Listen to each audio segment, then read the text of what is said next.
Hello traders, John at StockBookie.com. Today we're going to look at the SPY, the IWM, Qs, DIA, IBB, IYT, USO, ExxonMobil, Apple, JPM. I'm going to make it quick tonight and probably just follow the daily and the weekly charts.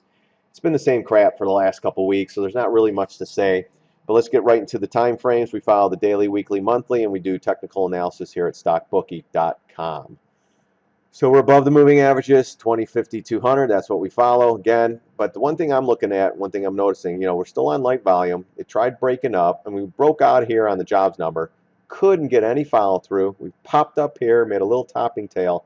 Nothing that great, but we still have to respect it. Came back down. Now we're in a down inside bar micro bear, but we're still in a macro bull. I want to see a close below the 20 MA, then possibly more downside.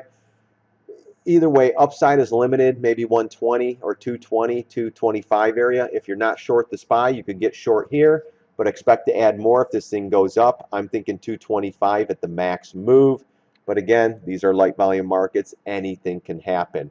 But with this little up move and try breakout, we came right back down. I mean, even, they saved it again with the 382 and the 20 MA. Almost touched the 5-0 retrace, but it did come in the double bottom here, and they saved it, brought it right back above. That is the daily chart. Bullish stance above the MAs. Weekly, nice little doji last week. Little spinner doji today. Never closed above this high. A little bit bearish to me. Again, moving up on light volume. I want to see, we have 8 weeks upside. Come on. I want to see this thing take off. Now, I would have loved to have seen this and then come back into the price. This curls up and then sets it off like a bottle rocket. Just not doing it. That's a crappy bullish pattern. And it just keeps grinding up on low volume. That's the bottom line. Let's look at the Qs. Qs is even worse. I mean, Qs didn't even have a pattern. I mean, Qs just went up. They just tacked it to the 20 MA, follow it up, keep it above it by a couple bucks or whatever. And as long as it's doing that, everyone will believe it's bullish. We get a little bit of a topping tail here, comes right back in. Or that was a fake print, so I'm not sure what they were talking about. But that's usually a smoke signal saying, hey, 1880, we're going to that level. And man, they're trying. Same thing as the SPY. We popped up, came back in, inside bar. We're looking at getting a close below the 20 MA. Then we'll fill the gap. And I think we're going to fast track down to here. Usually what happens is we take the staircase up, and then we're going to take the elevator down. That's the Wall Street saying, people. Again, 8 weeks up, a little bit of a spinner. Then we have a doji. Let's see if that's going to tell us if we're going to reverse next week or the following week.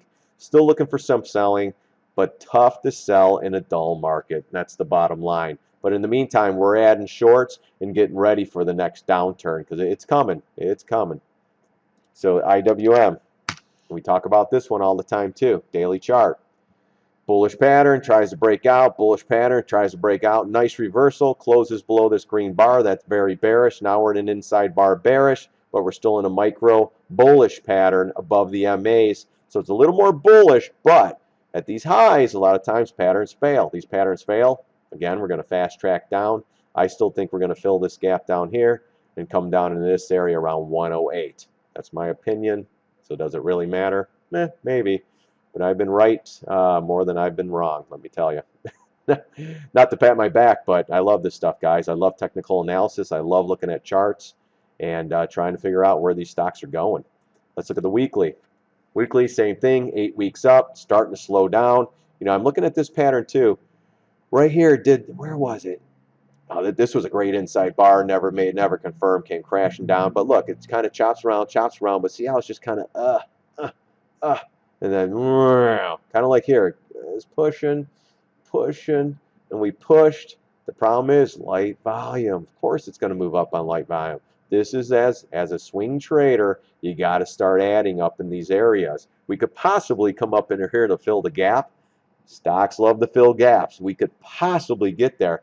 But overall on this, if the IWM is not leading right now, markets aren't going to, it's just a matter of time, markets, before they pull back.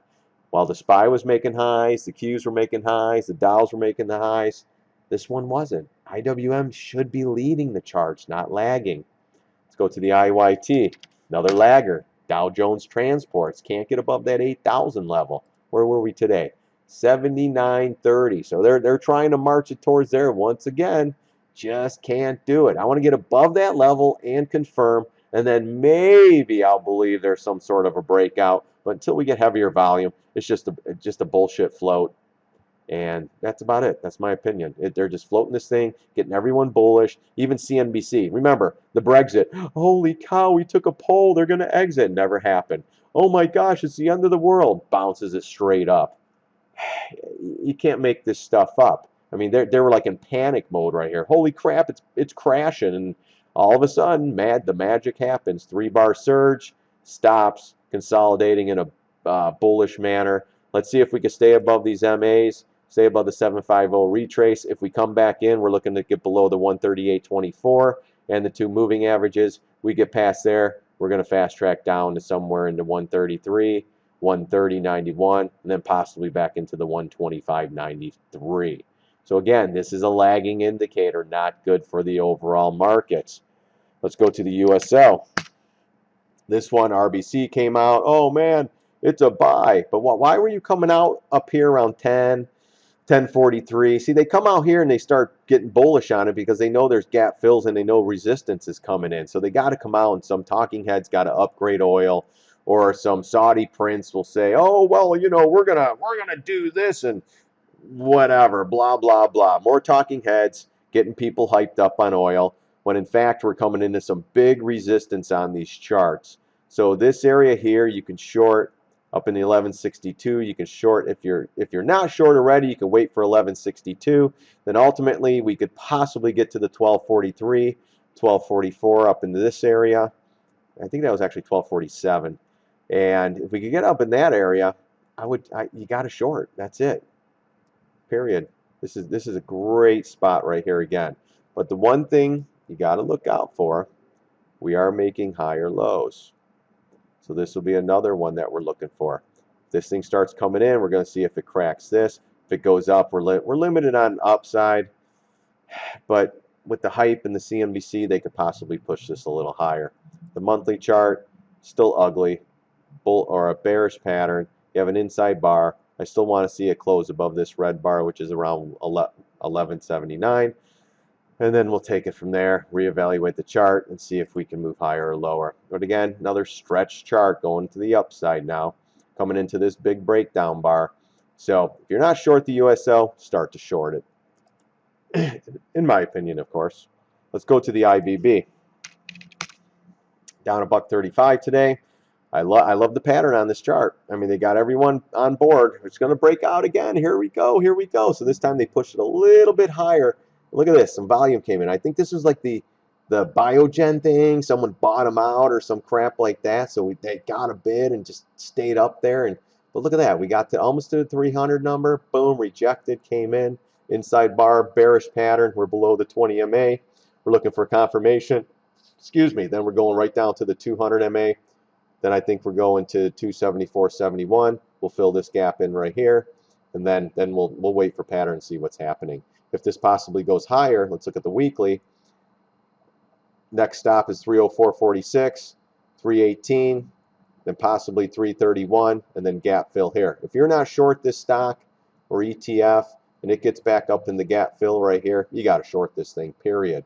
But one thing that caught my eye, we had 6 weeks straight up, got to big resistance right in here, got above it, pulled back. Now we close below the 50 MA. That is bearish, but we'll still wait for pattern, because this actually could set up sideways in a bullish pattern. 20 MA can curl up into price, and boom, like a bottle rocket, like I said earlier, this thing can take off. But look at this. So it comes crashing down. We played that this is a great inside bar pattern. Oh, this was just epic. Did exactly what I thought it would do. Gap down, and it was lights out.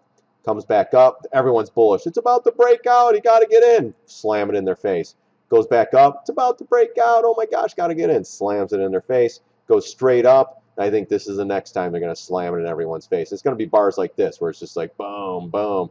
And if we crack through the 20 MA, I think we're going right back down to 248, possibly double bottom around 240.57. That's the IBB.